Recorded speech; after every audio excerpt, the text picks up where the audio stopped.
మానవులు ప్రారంభం నుండే వారి జీవితానికి అవసరమైన వారి జీవితాన్ని సజావుగా జీవించుటకు కావలసినటువంటి అలవాట్లను కొన్నింటిని ఏర్పాటు చేసుకున్నారు. అలాంటి వాటిల్లో ఒక అలవాటు ఏంటంటే క్వెంచింగ్, ఆర్పుట. మనిషికి దాహమేసినా, పశువుకి దాహమేసినా దాహాన్ని ఆర్పడం కోసం నీళ్లు తాగడం అలవాటు చేసుకున్నారు. పక్కన ఇల్లు తగలబడిపోతుంటే అది అందరి ఇళ్లను తగలబెట్టక మునిపే దాన్ని నీళ్లు పోసి, లేకపోతే దాని మీద ఇసుక పోసి ఆ యొక్క నిప్పును ఆర్పడానికి శాయశక్తులా ప్రయత్నం చేస్తారు. అంతేకాకుండా లోకంలో ఉన్నటువంటి మేధావులు, లేకపోతే జ్ఞానులు, లేకపోతే తత్వవేత్తలుగా పేరుగాంచినటువంటి వారు ఈ లోక సంబంధమైనటువంటి ఆశలకు, ఈ లోక సంబంధమైనటువంటి కోరికలకు బలి కాకుండా, వారి శరీరానికి ఉన్నటువంటి ఉద్రేకాలకు వారి గురై నాశనం అయిపోకుండా వాటన్నింటిని కూడా ఆర్పుట ద్వారా, లేకపోతే నియంత్రించుట ద్వారా, quenching the ambitions of the world అని అంటారు. ఆ రకంగా వారు వారిని నియంత్రించుకుంటారు కనుక వారు లోకానికి కొంత వేరుగా, అందరిలాగా కాకుండా మరి ఉన్నతంగా బ్రతుకుతున్నట్టు మనకు కనబడతారు. ఈ క్వెంచింగ్ అనేది, ఆర్పడం అనేది భారీ పరిశ్రమల్లో, అంటే మేజర్ ఇండస్ట్రీస్లో, ప్రపంచవ్యాప్తంగా మెటల్ ఇండస్ట్రీస్లో మరి ముఖ్యంగా నిరంతరము ఒక ప్రొసీజర్గా వారు వినియోగిస్తూనే ఉంటారు. ఇవన్నీ కూడా మానవ సమాజానికి మేలు కలిగించేవి వారి యొక్క క్షేమానికి ఉపయోగకరంగా ఉండేవి. అయితే దీంతో పాటు దేవుడి వాక్యమైనటువంటి బైబిల్ మనిషి, మరి ముఖ్యంగా క్రైస్తవ విశ్వాసి, క్రైస్తవ సంఘము ఆర్పకూడదాన్ని గురించి, క్వెంచ్ చెయ్యకుండా ఉండుటను గురించి హెచ్చరిక చేస్తోంది. అది ఎప్పుడైతే ఒక విశ్వాసి లేకపోతే ఒక సంఘము చేస్తుందో అప్పుడు వారికి క్షేమం బదులు క్షామం, వారికి ఆశీర్వాదానికి బదులు ఆయాసం అనేవి తప్పకుండా కలుగుతాయి. వాక్యానుసారంగా మాట్లాడితే, బిబ్లికలీ స్పీకింగ్ అనే మన క్రిస్టియన్ పాడ్కాస్ట్కి మీకు అందరికీ ప్రభు అయిన యేసుక్రీస్తు పరిశుద్ధ నామమున స్వాగతం. ప్రతి వారం దేవుడి యొక్క కృపను బట్టి ఈ పాడ్కాస్ట్ ద్వారా సూర్యుని కింద విశ్వాసులకు, క్రైస్తవ భక్తులకు, శిష్యులకు అవసరమైనటువంటి అంశములన్నింటినీ వాక్యానుసారంగా మనం నేర్చుకోవడానికి, వాక్యానుసారంగానే వాటి యొక్క సాధనలో మనల్ని మనం పెట్టుకోవడానికి దేవుడు మనకు చేస్తున్న సహాయాన్ని బట్టి దేవదేవునికి కృతజ్ఞతలు. ఈరోజు బిబ్లికలీ స్పీకింగ్, వాక్యానుసారంగా మాట్లాడితే అనే మన పాడ్కాస్ట్ యొక్క ఎపిసోడ్లో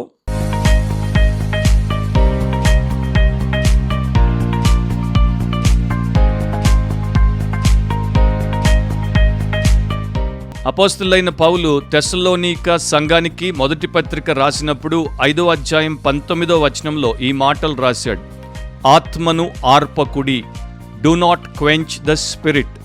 సో ఈరోజు మన యొక్క ఎపిసోడ్లో మనం చూడబోయేటువంటి ఒక ప్రధానమైనటువంటి, చాలా ముఖ్యమైనటువంటి అంశం ఏంటంటే ఆత్మను ఆర్పకుండుట. క్వెంచ్ నాట్ ద స్పిరిట్ అని ఓల్డ్ ఇంగ్లీష్ వర్షన్ మనకు చెప్తోంది. పరిశుద్ధాత్మ గురించి మాట్లాడుతున్నాడు. ఇది ఒక ఆదేశము, అంటే నూతన నిబంధనలో ఇవ్వబడినటువంటి ఆజ్ఞ. New Testament imperative, New Testament commandment. పరిశుద్ధాత్మతో క్రైస్తవ సంఘము ఎలా వ్యవహరించాలో, పరిశుద్ధాత్మలో క్రైస్తవ సంఘము ఎలా బలోపేతం చేయబడాలో దానికి సంబంధించినటువంటి ఒక ఆదేశం. సో పరిశుద్ధాత్మను లేక ఆత్మను ఆర్పకుడి అన్నప్పుడు ఆయన వాడినటువంటి గ్రీకు పదము స్బెన్నూమి అనేటువంటి పదము, దాని యొక్క అర్థం ఏంటంటే నీటిని మండేటువంటి అగ్ని మీద కుమ్మరించి దాన్ని ఆర్పేయడం, లేకపోతే ఒక మండుచున్నటువంటి పదార్థం మీద నీటిని పోసి దాన్ని తడి చేసి దాన్ని చల్లవార్చడం, ఆర్ దాని యొక్క ఆ ప్రభావాన్ని అణిచివేయడం. సో ఆత్మ యొక్క అగ్ని, లేకపోతే ఆత్మ యొక్క ప్రభావం, ఆత్మ యొక్క కార్యమును క్రైస్తవ సంఘము ఆర్పకూడదు. అది దైవ వ్యతిరేకమైనటువంటిది, అది మీకు క్షేమాన్ని కలిగించేది కానే కాదు అన్నది ఆయన యొక్క ఉద్దేశం. నీ ఆర్పకుడి అనేటువంటి పదం బైబిల్లో, న్యూ టెస్టిమెంట్లో ఇంకా వేరే వేరే స్థలాల్లో కూడా వాడబడింది. లిటరల్గా వాడబడినటువంటి 2 వచనాలు నేను మీకు చదువుతాను. మార్కు సువార్త 9వ అధ్యాయం 48లో ప్రభు అయిన యేసు పలుకుతున్నటువంటి మాటల్లో, నరకమున వారి పురుగు చావదు, అగ్ని ఆరదు అని ఆయన చెప్పాడు. సో నరకంలో అగ్ని ఆరదు, దాన్ని ఎవరు కూడా ఆర్పలేరు.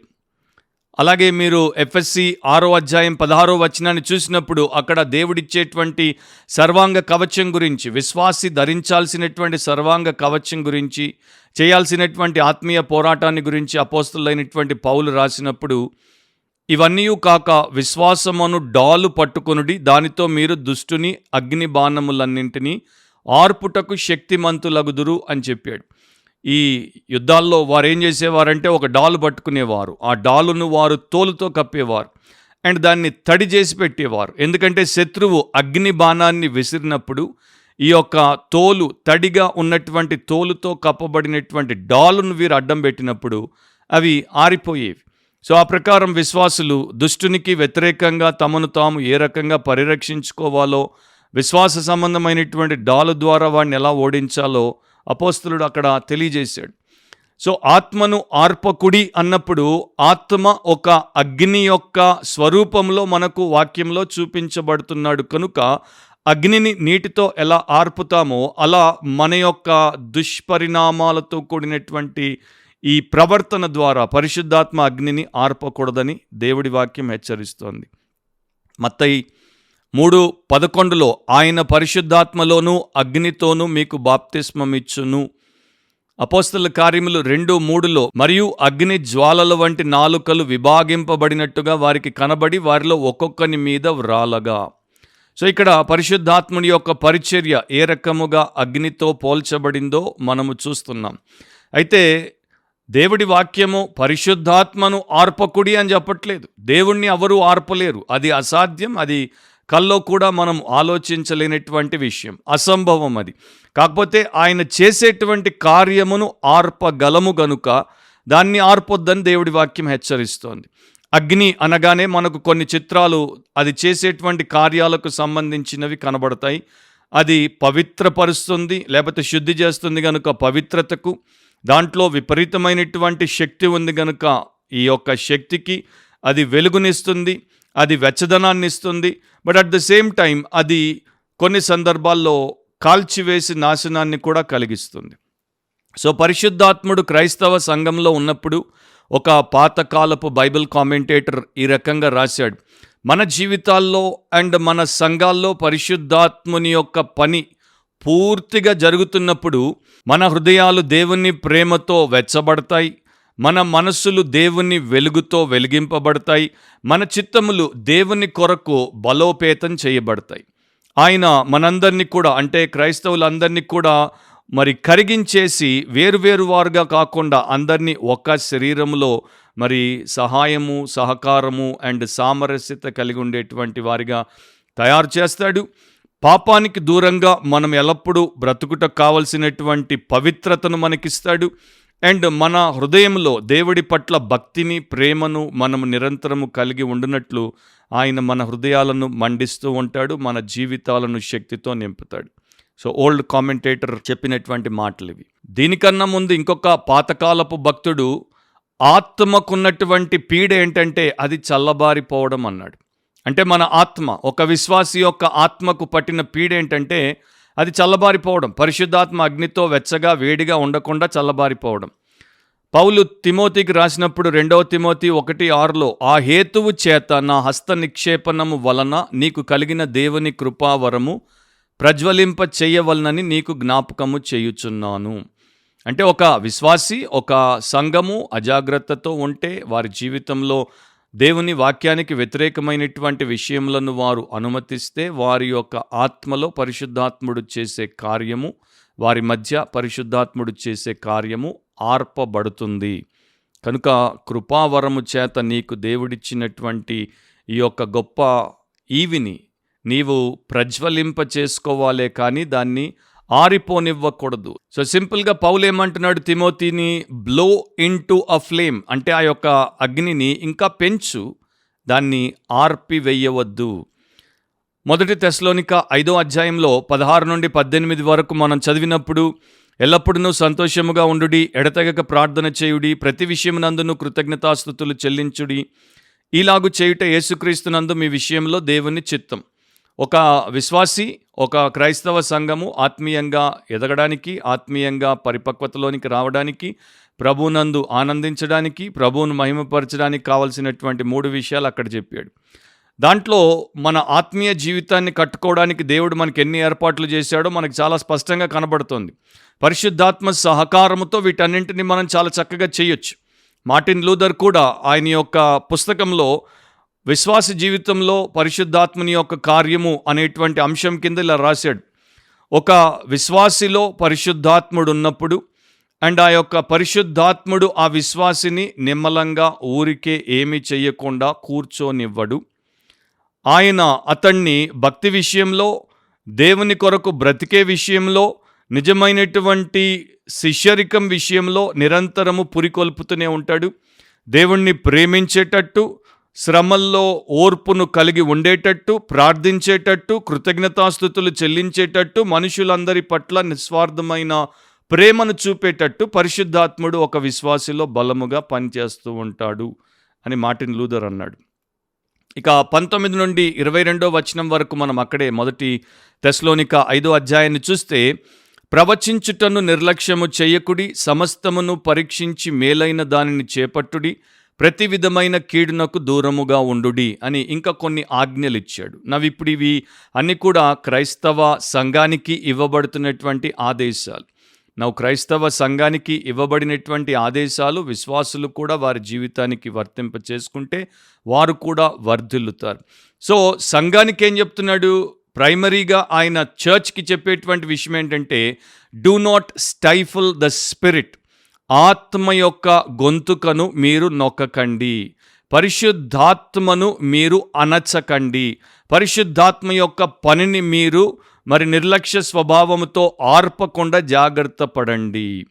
మీరు ఆది సంఘము నుండే తీసుకుంటే ఈ యొక్క 2000 సంవత్సరాల క్రైస్తవ చరిత్రలో 2 విపరీతాలు క్రిస్టియన్ చర్చ్గా పేరుగాంచినటువంటి వాటిలో మనకు కనబడతాయి. 2 ఎక్స్ట్రీమ్స్.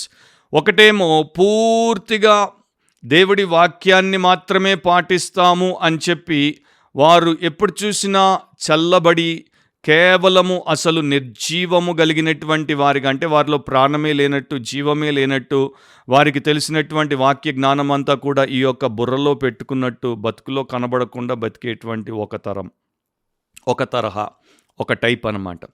రెండవది, వారు మాకే వాక్యం తెలుసు, మేమే ఆత్మపూర్ణులం, మాకు పరిశుద్ధాత్మ అభిషేకం ఉంది అని చెప్పేసి మిడిమిడి జ్ఞానంతో వెచ్చలవీడిగా ఎగిరి గంతులేసి అండ్ విపరీత స్థాయికి చేరడం. సో ఒకదాన్ని ఏమంటారంటే కోల్డ్ ఫార్మల్ ఇంటలెక్చువలిజం అంటారు, ఇంకో దాన్ని ఏమంటారంటే వైల్డ్ ఎక్సెస్ అంటారు. ఈ 2 కూడా మంచివి కావు. మనకు దేవుడు ఒక బ్యాలెన్స్నిచ్చాడు, సమతుల్యతనిచ్చాడు. దేవుని యొక్క వాక్యము అండ్ దేవుని యొక్క ఆత్మ 2 కూడా మన జీవితాన్ని దేవుని మహిమ కొరకు చక్కగా పెట్టగలవు. కొరింథు సంఘంలో ఈ 2 ఉండేవి. ఒకవైపున కొందరు విపరీతంగా ఎగిరిపడేవారు, మిగతా వైపున కొందరు చల్లబడి నేల మీద అలా కూలబడే ఉండేవారు. సో ఈ 2 మనకి ముఖ్యం కాదు అనేది దేవుడి వాక్యం ద్వారా మనం నేర్చుకుంటున్నాం. మనకి దైవికమైనటువంటి సమతుల్యత అంటే డివైన్ బ్యాలెన్స్ అనేది ఆత్మదేవుడు వాక్యం ద్వారా కలిగించినప్పుడు దాన్ని కలిగి ఉంటే మనకు క్షేమం. స్పర్జన్ కూడా తన పుస్తకంలో ఈ మాట రాశాడు, పరిశుద్ధాత్ముడు మన మీద ఉంటేనే తప్ప మనకు లోపల నుండి అండ్ బయట నుండి 2 రకాలుగా కూడా నిజమైనటువంటి బలము అనేది లభించదు. దేవుడి మీద వేచి ఉండండి, ఆయనే మీకు కావలసిన నిజమైన బలమును అనుగ్రహిస్తాడు. ఆయన ఆ బలాన్ని మీకు ఇవ్వకపోతే మీరు దాన్ని మరో రకంగా పొందుకోలేరు. కనుకనే మనకు పరిశుద్ధాత్ముడు అవసరం. క్రైస్తవ సంఘముగా సమిష్టిగా మనం ఉన్నప్పుడు అవసరం, అండ్ ఒక్కొక్కరముగా విశ్వాసులముగా ఉన్నప్పుడు కూడా పరిశుద్ధాత్ముడు అవసరం. సో మన ప్రార్థన ఏమై ఉండాలి? ఒకప్పుడు ఎడ్విన్ హ్యాచ్ అనే భక్తుడి రకంగా ప్రార్థన చేసేవాడు. Breathe on me, breath of God breathe on me, అంటే దేవుని శ్వాస నా మీద ఊదుము, నా మీద ఊదుము. మనిషి శ్వాస లేకపోతే ఏమైపోతాడో మనందరికీ తెలుసు. మొన్నే కోవిడ్ 2nd వేవ్ వచ్చినప్పుడు ఆక్సిజన్ లేకపోతే మనిషి ఎంత బలమైన వాడైనా, ఎంత గొప్పవాడైనా, ఎలా విలవిల్లాడిపోయాడో మనందరికీ తెలుసు. ఎలా ఆక్సిజన్ లేక మనుషుల ప్రాణాలు పోయాయో మనకు తెలుసు. సో ఈ భక్తుడి యొక్క ఉద్దేశం ఏంటంటే, holy spirit is the oxygen that God gives to us. పరిశుద్ధాత్ముడు దేవుడు మనకిచ్చేటువంటి ఆక్సిజన్, లేకపోతే శ్వాస. ఆయన లేకపోతే మనం లేం. కనుక ఆయన ఎలాంటి పరిస్థితుల్లో కూడా నిర్లక్ష్యము చేయకూడదు. ఆయన యొక్క క్రియను, ఆయన కార్యమును, ఆయన ప్రభావమును మనము ఎట్టి పరిస్థితుల్లో అడ్డుకోకూడదు. సో పౌలు అక్కడ కొన్ని మాటలు రాశాడు. వాటిని మనం చూసినప్పుడు ఆ నేపథ్యం ఏంటి, సందర్భం ఏంటి, కాంటెక్స్ట్ ఏంటి మనకు అర్థమవుతుంది. పరిశుద్ధాత్మను ఆర్పకుడి అన్నప్పుడు ఫస్ట్గా ఆయన చెప్పినటువంటి విషయం ఏంటి? డిస్పైజ్ నాట్ ప్రాఫెసయింగ్స్, లేకపోతే డూ నాట్ డిస్పైజ్ ప్రాఫెసీ. ప్రవచనమును నిర్లక్ష్యము చెయ్యకుడి. పరిశుద్ధాత్ముని ద్వారా సంఘానికి ఇవ్వబడుతున్నటువంటి దేవుని వాక్యము, అది ఎట్టి పరిస్థితుల్లో కూడా మనం నిర్లక్ష్యం చేయకూడదు. ఎట్టి పరిస్థితుల్లో దానికి మనము అడ్డు చెప్పకూడదు. ఎట్టి పరిస్థితుల్లో దాన్ని మనం అలక్ష్యం చేయకూడదు. అంటే దాన్ని చిన్న చూపు చూడకూడదు, దాన్ని పక్కన పెట్టకూడదు. తెస్సలోనిక విశ్వాసులకు ఆ టైంలో నూతన నిబంధన పూర్తిగా చేయబడి ఇవ్వబడలేదు. నిజం చెప్పాలంటే 1-2 పత్రికలు ఇంకా అప్పటికి కూడా రాయబడుతున్నటువంటి సమయం అది. అంటే మనకున్నట్టు న్యూ టెస్టమెంట్ వారికి లేదు. వారు ఓల్డ్ టెస్టమెంట్ మీద. అండ్ ఆ టైంలో దేవుడు అపోస్తలు ఉన్నారు, ప్రవక్తలు ఉన్నారు. కనుక వారి ద్వారా ఆయన మాట్లాడినప్పుడు, అంటే స్పాంటేనియస్గా సంఘము కూడుకున్నప్పుడు వారు ఈ ప్రవక్తలు లేచి దేవుడిలా మనకు చెప్తున్నాడు అని చెప్పినప్పుడు వచ్చినటువంటి విషయములను వారు విని విధేయత, విశ్వాసంలో వారు బ్రతికేవారు. సో అది సందర్భం.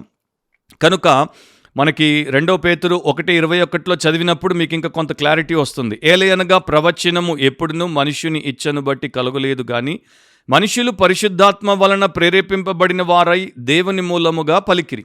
సో ఆ కాలంలో ఉన్నటువంటి కొంతమంది ప్రవక్తలను పరిశుద్ధాత్ముడు ప్రేరేపించి పలికించినప్పుడు వారు పలుకుతుంటే ఆ పలుకులను, దేవుడి పలుకులను, దేవుని వాక్యాన్ని మీరు నిర్లక్ష్యం చేయకూడదు, మీరు దాన్ని ఆటంకపరచకూడదు, మీరు దాన్ని అలక్ష్యము చేయకూడదు అని అపోస్తలులైనటువంటి పౌలు వారిని ఆదేశిస్తున్నాడు. ప్రాఫెసీ, ప్రవచనం అనేది వాక్యంలో 2 రకాలుగా కనబడుతుంది. ఒకదాన్ని ఫోర్ టెల్లింగ్ అంటారు. భవిష్యత్తులో దేవుడు ఏం చేయబోతున్నాడో అన్నదాని గురించి ప్రవక్తలు దేవుడి దగ్గర తెలుసుకుని చెప్పేవారు. రెండవది ఫోర్త్ టెల్లింగ్ అంటే దేవుడు ఆల్రెడీ వాక్యంలో ఏదైతే చెప్పాడో దాన్ని మనము తీసి విపులంగా అందరికీ అర్థమవులాగున వివరించడం, బోధించడం, ప్రకటించడం. సో ఈ భవిష్యత్తులో దేవుడు ఏం చేయబోతున్నాడో అనేటువంటి అంశములన్నింటినీ కూడా వాక్యము పరిపూర్ణంగా రాయబడని కాలములో చాలామంది ప్రవక్తల్ని దేవుడు లేపినప్పుడు వారు చెప్తూ వచ్చారు. కానీ ఇప్పుడు వాక్యం పరిపూర్ణంగా రాయబడి మనకివ్వబడిన తర్వాత అలా మరలా దేవుడు ప్రవక్తల్ని ప్రతిసారి లేపి వారు చెప్తేనే మనం బ్రతకాల్సినటువంటి ఆ యొక్క ఏర్పాటును మనకు పెట్టలేదు. స్పెషల్ రెవల్యూషన్ అనేది, అంటే బైబిల్లో 66 పుస్తకాల్లో దేవుడు దేన్నైతే రాయించాడో మనకిచ్చాడో అది కాకుండా దానికి సంబంధితమైనదిగా లేనటువంటి ప్రత్యేకమైనటువంటి కేవలం మాకే దేవుడు బయలుపరిచాడు, చూపించాడు, మీకు చెప్పమన్నాడు అని కొంతమంది స్పెషల్ ప్రాఫిట్స్ వచ్చి స్పెషల్ రెవల్యూషన్స్, ప్రాఫెసీస్ గురించి మాట్లాడుట అది దేవుని యొక్క కార్యము కాదు, పరిశుద్ధాత్ముడు చెయ్యడు. నిజం చెప్పాలంటే బైబిల్ అంతట్లో కూడా పాత కొత్త నిబంధనల్ని మీరు తీసుకుంటే 2/3 ఆఫ్ ద బైబిల్, అంటే 3/2 భాగాల కన్నా ఎక్కువ దేవుడి యొక్క వాక్యము ఎలా అంటే ఫోర్త్ టెల్లింగ్, దేవుడు తన ప్రజలకి లేక ప్రవక్తలకి, అపోస్తలకి ఇచ్చినటువంటి వాక్యమును వారు ప్రకటించినప్పుడు రాయబడి మనకివ్వబడినటువంటిది. కొన్ని సందర్భాల్లో ఇలాంటి వాక్యమంతా అందుబాటులో లేనటువంటి సమయాల్లో దేవుడు లేపినటువంటి ప్రవక్తలు అప్పుడప్పుడు వారి యొక్క ప్రవచనాలు చెప్పేవారు. అంటే భవిష్యత్తులో ఇలా జరగబోతోంది, అలా జరగబోతోంది అని వారు చెప్తూ వచ్చేవారు. సో ఇక్కడ పౌలు ఏమంటున్నాడు? దేవుడి యొక్క రాయబడినటువంటి వాక్యం మీకు బోధింపబడుతున్నప్పుడు దానికి మీరు అడ్డు చెప్పకూడదు. దేవుని వాక్యానికి ఇవ్వాల్సినటువంటి విలువను మీరు ఇవ్వకుండా ఉండకూడదు. ఒకవేళ మంచి దైవ భీతి, దైవ భక్తి కలిగినటువంటి బోధకులను క్రైస్తవ సంఘానికి దేవుడిచ్చినప్పుడు వారు నిస్వార్థంగా దేవుడి యొక్క మహిమ, సంఘ క్షేమం కొరకే వాక్యాన్ని బోధిస్తూ ఉంటే దానిని మనము అడ్డుకోకూడదు. అలా చేస్తే ఆత్మను ఆర్పుతున్నాం, అంటే ఆయన కార్యమును ఆర్పుతున్నాం. దేవుని పరిశుద్ధాత్మ సంఘానికి ఏదైతే నేర్పాలనుకుంటున్నాడో సర్వసత్యములోనికి నడపడానికి దాన్ని అడ్డుకున్నప్పుడు దాన్ని మనం ఆర్పుతున్నాం. ఈ మాట చెప్తున్నప్పుడు నాకు ఒకప్పుడు జరిగినటువంటి కొన్ని సంఘటనలు జ్ఞాపకం వస్తున్నాయి. ఈ మిడిల్ ఏజెస్లో అంటే 14, 15, 16, 17 సెంచురీస్లో కొంతమంది ఈ దుర్మార్గులు క్రైస్తవ విశ్వాసులను, మరి ముఖ్యంగా సేవకులను పట్టుకొని విశ్వాసాన్ని విసర్జించమని, దేవుడిని విడిచిపెట్టమని వారిని భయపెట్టినప్పుడు, బెదిరించినప్పుడు, చెరసాల్లో పెట్టినప్పుడు, చంపుతామన్నప్పుడు, వారిని చంపుతున్నప్పుడు, బజార్లో వారిని ఈ స్తంభాలకు కట్టి వారి మీద నూనె పోసి వారిని చంపుతున్నప్పుడు, లేక వారి యొక్క శిరశ్ఛేదనం చేస్తున్నప్పుడు, అంటే వారిని అందరి ముందు తల నరుకుతున్నప్పుడు ఏం చేసేవారంటే ఆ చివరి నిమిషాల్లో ఈ భక్తిపరులు గట్టిగా కేకలేసి దేవుడి యొక్క సువర్తమానాన్ని అక్కడ గుమ్ముగూడినటువంటి వందల వేల మందికి చెప్పేవారు. సో అది వినబడకుండా ఆ స్వరం, అంటే వీరిచ్చే సత్య సాక్ష్యమును ఆ మనుషులు వినకుండా, వారిలో వీరి యొక్క బీజం పడకుండా డప్పులు బాగా పెద్ద శబ్దంతో మోగించేవారు. సో ఈ డ్రమ్ బీట్ ఎంత పెద్దగా ఉండేదంటే ఆయన ఆ చచ్చిపోతున్నటువంటి వీరుడు, హతసాక్షి, విశ్వాసి ఏం చెప్తున్నాడో ప్రజలకు ఎవరికి వినబడేది కాదు. సో అలా ఆ స్వరాన్ని, ఈ శబ్దంతో వారు అణిచేసేవారు. సో సేమ్ థింగ్ అన్నమాట. పరిశుద్ధాత్ముడు దేవుని వాక్యాన్ని సంఘక్షేమం కొరకు ప్రకటిస్తున్నప్పుడు ఎన్నో రకాలైనటువంటి విషయాలు దాన్ని అణిచినప్పుడు, అలాంటి అనుమతిని మనం ఇచ్చినప్పుడు, లేకపోతే మనమే దానికి దోహదపడినప్పుడు మనము ఆత్మను ఆర్పుతున్నాం. అబద్ధ బోధకులు క్రైస్తవ సంఘంలోనికి అప్పటి నుండే వచ్చారు. అది బైబిల్ మనకు చెప్తోంది. వారు వచ్చినప్పుడు నిజమైనటువంటి వాక్యాన్ని, శక్తివంతమైనటువంటి, శ్రేయస్కరమైనటువంటి, శుద్ధి చేసే వాక్యాన్ని మెల్లగా పక్కకు నెట్టేసి శక్తి కార్యాలకు ఎక్కువ అవకాశాలు ఇవ్వడానికి, వారి కనికట్టు ప్రదర్శనలకు ఎక్కువ అవకాశాలు ఇవ్వడానికి, వారికి తోచింది చెప్పడం, నాకు ఈ దర్శనం వచ్చింది, నాకు ఆ ప్రవచనం వచ్చింది అని చెప్పేసి అది చెప్పడం, అంటే బైబిల్ని మూతపెట్టి పక్కన పారేసి ఇక వీరి యొక్క బోగస్ పనులు, బోగస్ పలుకులు మొదలుపెట్టినప్పుడు క్రైస్తవ సంఘాలు మోసపోయాయి. అండ్ ఒకప్పుడు గొప్ప కామెంటేటర్గా పేరుగాంచినటువంటి వాల్టర్ కైసర్ కూడా 30 ఏళ్ల క్రితమే ఆయన ఈ మాటలు రాశాడు. ఆయన ఏమన్నాడు, ఆయన్నే కోట్ చేస్తున్నాను. క్రీస్తు యేసు యొక్క సంఘము ఆత్మీయ ఆరోగ్యము లేకుండా ప్రపంచవ్యాప్తంగా బలహీనమైపోవడానికి గల కారణం, దానికి ఆహారము అందట్లేదు. జంక్ ఫుడ్ అంటే పనికి మాలినటువంటి ఆహారమును దానికి చాలామంది పెట్టే ప్రయత్నం చేస్తున్నారు. దాంట్లో అది మరి ఆర్టిఫిషియల్ ప్రిజర్వేటివ్స్ అంటే కృత్రిమముగా ఆహారము చెడిపోకుండా కలిపే పదార్థాలతో, అన్యాచురల్ సబ్స్టిట్యూట్స్ పనికి మాలినటువంటి అసహజమైనటువంటి దీనికి బదులు అది అన్నట్టు వాటితో నింపేసి సంఘానికి ఈ యొక్క ఆహారాన్ని పెడుతున్నారు. దీని యొక్క పర్యావసానం ఏంటి అంటే బైబిల్ అనుకూలంగా వేదాంత శాస్త్రం విషయంలో క్రైస్తవ సంఘము బక్క చిక్కి శల్యమైపోయింది. అండ్ ఇది ఒక తరము నుండి ఇంకొక తరానికి వచ్చేస్తోంది. ఆత్మీయంగా, మానసికంగా, శారీరకంగా అన్ని రకాలుగా కూడా వారు దెబ్బతినిపోతున్నారు. మన శరీరానికి విషపూరితమైనటువంటి ఆహారం పెట్టడం ఎంత హానికరమో, ఆత్మలకు ఇలాంటి మరి ఘోరమైనటువంటి ఆహారాన్ని పెట్టడం కూడా అంతే అని చెప్పి ఆయన చెప్పాడు.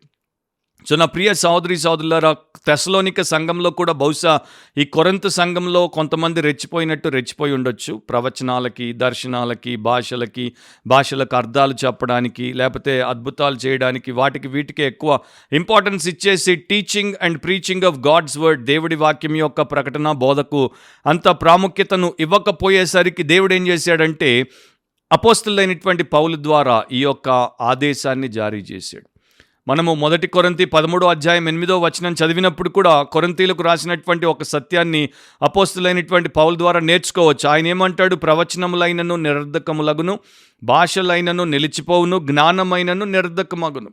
సో దేవుడి వాక్యము క్రైస్తవ సంఘానికి అన్నిటికన్నా ఉన్నతముగా, ఉత్తమముగా ఇవ్వబడింది. దాని తర్వాతే ఏదైనా అది మాత్రం నిత్యము ఉంటుంది. మిగతావన్నీ వాటి పని కొరకు వస్తాయి. ఆ పని చేసుకున్న తర్వాత అవి వెళ్ళిపోతాయి. సో మనము ఒక భక్తుడు అన్నట్లు నిజంగా దేవుడికి ఆరాధన సమర్పించాలి, ఆత్మీయంగా ఆరాధన చేయాలి అంటే అది దేవుని యొక్క పరిశుద్ధ గ్రంథంలో నుండి మనకి ఇవ్వబడుతున్నటువంటి వాక్యానుసారమైన బోధ ద్వారానే సాధ్యం. మరో రకంగా సాధ్యము కాదు. సో ఈ ట్రూత్ అనేది బిబ్లికల్గా దేవుడిచ్చినటువంటి సత్యము, అది మనకు ఉన్నప్పుడే మనం మేలు పొందుతాం. ఒకప్పుడు డాక్టర్ కేన్ అనేటువంటి ఒక మిషనరీ అండ్ ఫిజిషియన్ ఆయన ఆర్క్టిక్ రీజన్స్కి వెళ్ళాడు. అక్కడంతా కూడా మంచు, అక్కడంతా కూడా ఐస్, అక్కడంతా కూడా చల్లని ప్రాంతం. తెగ ప్రజలకి సువార్త చెప్తున్నాడు. సువార్త చెప్తున్నప్పుడు ఆయన ఒక పని చేశాడు. అక్కడ ఉన్నటువంటి ఐస్ని పగలగొట్టి ఐస్ని తీసుకొని దాన్ని ఒక పీస్ని ఏం చేశాడంటే కాన్వెక్స్ లెన్స్ లాగా, అంటే ఇట్లా ఉండేటువంటి ఒక అద్దం ముక్కలాగా తయారు చేసుకుని వారు కొన్ని కట్టపుల్లలు తెచ్చి అక్కడ పెడితే అప్పుడే సూర్యుడు బయటకు వస్తే ఆ సూర్యుడి యొక్క వెలుతురులో దీన్ని పెట్టి కాసేపు అయిన తర్వాత ఈ ఐసు ముక్కను కాన్వెక్స్ లెన్స్గా చేసుకున్నటువంటి ఐసు ముక్కను అలా పెట్టి ఆ సూర్యరశ్మి దీని మీద పడి ఇక్కడ నుండి వెలుతురు వచ్చి అంటే ఆ కర్ర ముక్కల మీద పడినప్పుడు దానికి నిప్పు పట్టేటట్టు చేశాడు.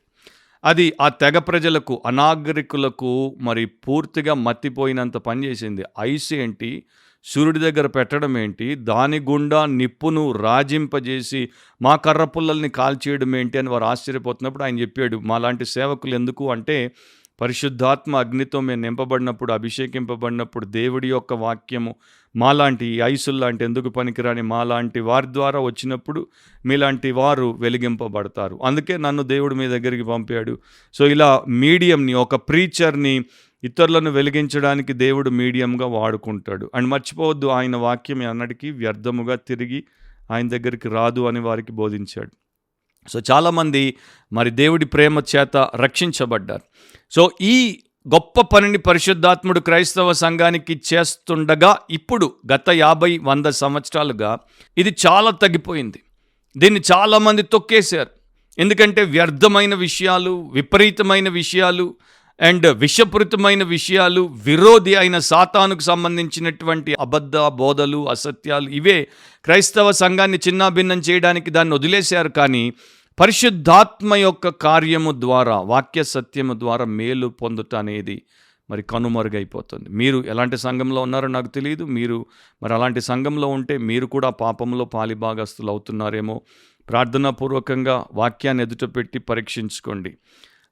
21వ వచనంలో ఏమంటాడు? ప్రతిదాన్ని పరీక్షించమంటాడు. ఎందుకు పరీక్షించాలి? ప్రధానంగా ప్రవచనాలను పరీక్షించాలి. ఎవరో వచ్చారు, వాక్యం బైబిలే తెరిచారు, దానిలో నుండి ఇది దేవుడి బోధ అని చెప్పారు. పౌలు శీలలు బోధించినప్పుడు బెరియన్ భక్తులు ఏ రకంగా దేవుడు అలాగే చెప్పాడా లేదా అని పరీక్షించుకున్నారో మనం పరీక్షించుకోవాలి. బైబిల్ తెరిచి బోధ చేసినా, బైబిల్ తెరిచి ప్రకటన చేసినా పరీక్ష చేయాలి. అండ్ ఎవరైనా సరే సడన్గా లేచి నిలబడి నేను దేవుడి చేత పంపబడిన ప్రవక్తను, ప్రవక్త్రిని అని వారు ఏవేవో గొప్పగా మాటలు పలికినా వాటిని కూడా మనం తీసుకోవాలి. ఎందుకంటే ఈ రోజున 99.9% ప్రవచనాలు అబద్ధ ప్రవచనాలు అండ్ వాళ్ళు అబద్ధ ప్రవక్తలు. మనం మునక్కుండా, మనం మరణానికి అప్పగించబడకుండా, మనం మలినమైపోకుండా ఉండాలంటే we must learn to prove everything. ప్రతిదాన్ని పరీక్షించి తెలుసుకోవడం అనేది అవసరం. సో ఎలా పరీక్షించాలి బ్రదర్? వెరీ సింపుల్, దేవుడి వాక్యము ద్వారానే పరీక్షించాలి. అదే మనకు కొలమానం, అదే మనకు స్టాండర్డ్, అదే మన మెజరింగ్ రాడ్. మన ఆచారము కాదు, మన డినామినేషన్ కాదు, ప్రస్తుతం ఉన్నటువంటి పాపులారిటీ కాదు. మరి ఫలానా ఆయన చాలామందికి పాస్టరు, లేకపోతే ఆయన సభలకి చాలామంది వస్తే ఆయన మన యొక్క మెజరింగ్ రాడ్ కాదు. ఇది మెగా చర్చ్ అంటే అది మన మెజరింగ్ రాడ్ కాదు. అండ్ లేకపోతే చాలామంది దీన్ని అనుసరిస్తున్నారు, ఇప్పుడు అందరు ఇలాగే చేస్తున్నారు, ఇదే పాపులర్ అంటే అది మన మెజరింగ్ రాడ్ కాదు. అందరినీ చేసుకోండి, ప్రపంచంలో ఉన్నటువంటి వారందరూ ఆ దారిన పోయినా పర్వాలేదు. బైబిలే మన మెజరింగ్ రాడ్. దేవుడి వాక్యమే, దేవుడిచ్చినటువంటి నిత్య సత్యమే మన యొక్క మెజరింగ్ రాడ్. సో ట్రెడిషన్, లేకపోతే కల్చర్ ఆఫ్ ద డే, లేకపోతే డినామినేషనల్ డిక్టేట్, లేకపోతే పర్సనల్ బయస్, లేకపోతే ప్రస్తుతం ఉన్నటువంటి పాపులర్ ట్రెండ్, అవి కాదు మన యొక్క ప్రమాణాలు. దేవుడి వాక్యమే. సత్యము ఏం కోరుకుంటుందంటే అది హెచ్చింపబడాలి. అండ్ అబద్ధానికి ఏం చేయాలి అంటే దాన్ని అణిచివేయాలి. సో దేవుడి వాక్యాన్ని మనం హెచ్చించే వారముగా, అబద్ధాన్ని మనం కాలరాచే వారంగా ఉండాలంటే ప్రతిదాన్ని పరీక్షించుకోవాలి. అండ్ ఎందుకు పరీక్షించుకోవాలి? ఆత్మీయంగా సురక్షితంగా ఉండడానికి, అన్ని రకాలుగా మనం దెబ్బగొట్టి పోకుండా ఉండడానికి మనం పరీక్ష చేసుకోవాలి. అండ్ బైబిల్ మీరు చదివితే అనేక సందర్భాల్లో ఆత్మలను పరీక్షించి చూసుకోమని దేవుడు చెప్తున్నాడు. అండ్ దేవుని యొక్క వాక్యము ద్వారా ప్రతిదాన్ని కూడా పరీక్షించి చూసుకోమని పౌలు కూడా 1 కొరింథీ 14వ అధ్యాయంలో రాశాడు. మీరు వాటిని తెలుసుకుని ఆ రకంగా మీ జీవితాలు కట్టుకుంటే మీకు చాలా మేలు. ఒక ఓల్డ్ కామెంటేటర్, బ్రిటిష్ కామెంటేటర్ ఏమంటాడంటే, ఒకప్పుడు మన సంఘాలన్నీ కూడా దేవుని యొక్క అగ్నితో మండేవి. ఆత్మలు రక్షించబడేవారు, జీవితాలు ధన్యమయ్యేవి. కానీ సడన్గా అబద్ధ బోధకులు వచ్చారు, అబద్ధ బోధలు వచ్చాయి. అండ్ మెల్లమెల్లగా వాక్యాన్ని పక్కకు నెట్టారు. ఇక వారు అబద్ధ బోధలను ప్రవేశపెట్టారు. ఆత్మలు రక్షించబడుట ఆగిపోయింది, విశ్వాసులు దీవించబడుట ఆగిపోయింది. అండ్ పరిశుద్ధులుగా ఉండాల్సినటువంటి వారు మళ్ళా పాపాల్లో పడిపోయారు. అండ్ ఇక దారుణమైనటువంటి స్థితికి వచ్చింది. ఆత్మను ఆర్పేశాం, పరిశుద్ధాత్ముడు సంఘము నుండి వెడలిపోయాడు. అండ్ ఇప్పుడు మనం కూడా మన చర్చెస్ మీద ఈకాబోధ్ అని రాసుకుంటే బాగు. ఈకాబోధ్ అనేది మనకు తెలుసు. మొదటి సమయాల్లో మనం చూస్తాం, ఆయన మహిమ వెళ్ళిపోయింది, ద గ్లోరీ లెఫ్ట్ అని వాక్యంలో మనం చూసినట్టు ఈ రోజున చర్చెస్ మీద ఈకాబోధ్ అని రాసుకోవాలని ఆయన అంటాడు. సో మేలైన దాన్ని చేపట్టమని తర్వాత వచనంలో ఆయన చెప్తున్నాడు. మేలైన దాన్ని చేపట్టాలి అంటే ఎవరు మనకు బోధించినా, ఎవరు మనకు మరి ఏది చెప్పినా కూడా వాక్యం ప్రకారం ఉంటే అది మేలైనది, వాక్యం ప్రకారం లేకపోతే అది కీడు చేసేది. సో నేను నీవు విశ్వాసులముగా, సంఘముగా, దేవుడి వాక్యానికి నమ్మకమైన వారముగా ఉన్నాము అంటే ప్రస్తుతం ఉన్నటువంటి ఏ ట్రెండ్కి మనం బెండ్ కాము. మనము దేవుడికి, దేవుని యొక్క వాక్యానికి ఫెయిత్ఫుల్గా ఉంటాం, నమ్మకంగా ఉంటాం. అండ్ ఆ సత్యాన్ని ఎంత ఎక్కువ తెలుసుకుంటే మనం అంత సామర్థ్యవంతులంగా ఉంటాం, సంరక్షించుకుంటాం. అండ్ కీడుగా కనబడేటువంటి ప్రతి దాని నుండి మిమ్మల్ని మీరు వేరు చేసుకోమని కూడా చెప్తాడు. Abstain from all appearance of evil. చెడే కాదు, చెడుగా కనబడే ప్రతి దాని నుండి దూరం అయిపోండి. అండ్ ఈ రోజున ఎన్ని చెడ్డ ప్రవచనాలు ఉన్నాయో, ఎన్ని చెడ్డ దర్శనాలు ఉన్నాయో, ఎన్ని మరి చెడ్డ పనులు చేస్తున్నారో మనందరికీ తెలుసు. వాక్యం తెలుసుకున్నప్పుడు అవి దేవుడి నుండి కాక మరి దయ్యం నుండి వస్తున్నాయి అని మనం ఎప్పుడైతే తెలుసుకుంటామో అప్పుడు వాటన్నింటి నుండి కూడా మనం వెళ్ళిపోతాం. అదే పదాన్ని అపోస్తులైన పౌలు మొదటి తెస్సలోనిక 4:3 కూడా రాశాడు. వ్యభిచారము నుండి లేక జారత్వమునకు దూరముగా ఉండండి. Abstain from fornication. సో ఇక్కడ దాన్ని బట్టి మీరు అర్థం చేసుకోవచ్చు, ఒక పరిశుద్ధుడు, ఒక పరిశుద్ధురాలు మరి వారికి వేరే వారితో వివాహమైన అవ్వకపోయినా జారత్వము, వ్యభిచారము చేయవచ్చా? చేయకూడదు. అలాగే ఈ కీడుగా కనబడేటువంటి ప్రతి దానితో మనకు సంబంధం ఉండకూడదు. So do not quench the spirit అని దేవుడి ఆజ్ఞ. ఆత్మను ఆర్పకుడి. ఎలా ఆత్మను ఆర్పుతాం? ప్రతిసారి దేవుడి యొక్క వాక్యానికి వ్యతిరేకంగా మనం పోయినప్పుడు, పరిశుద్ధాత్ముడు మన మీద వాక్యముతో పనిచేయడానికి బలముగా ఉన్నప్పుడు ఆయన మీద మన యొక్క స్వార్థపూరితమైనటువంటి తత్వముతో లేకపోతే పాప లక్షణములతో నీటిలాగా దాన్ని చల్లి ఆర్పినప్పుడు, ఆయన్ని వ్యతిరేకించినప్పుడు మనం ఆయన్ని ఆర్పిన వారం అవుతాం.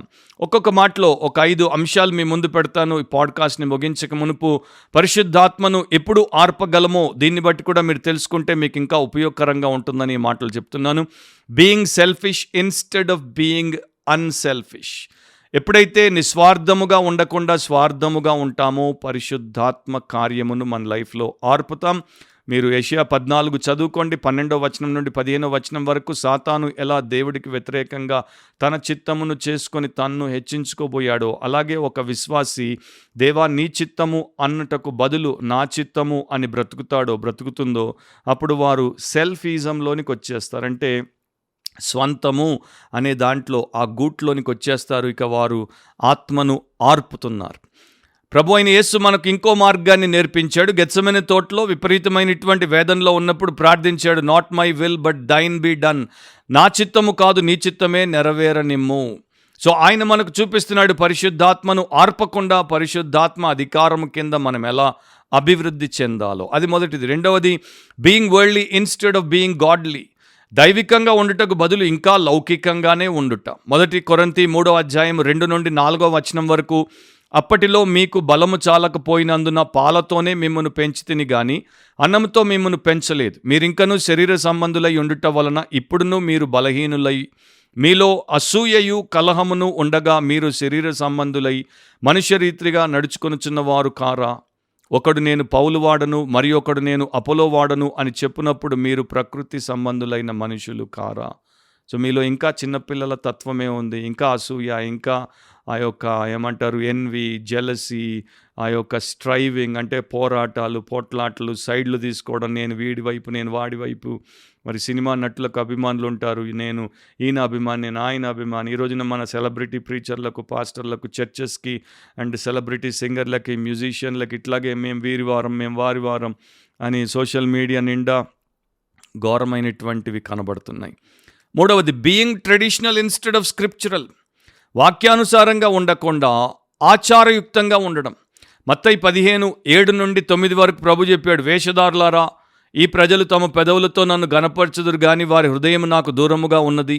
మనుషులు కల్పించిన పద్ధతులు దైవోపదేశములని బోధించుచు వారు నన్ను వ్యర్థముగా ఆరాధించుచున్నారు అని యెషయా మిమ్మును గూర్చి ప్రవచించిన మాట సరియే అని వారితో చెప్పి.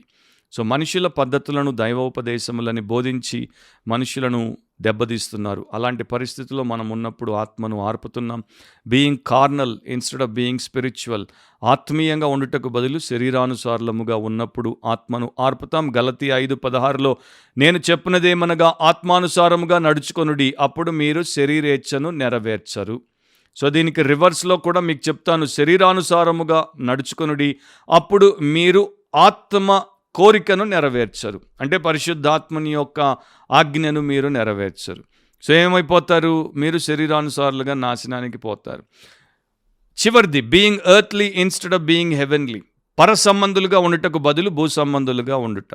ఫిలిప్పీ 3:18-19లో పౌలు ఏడుస్తూ ఈ మాటలు రాశాడు.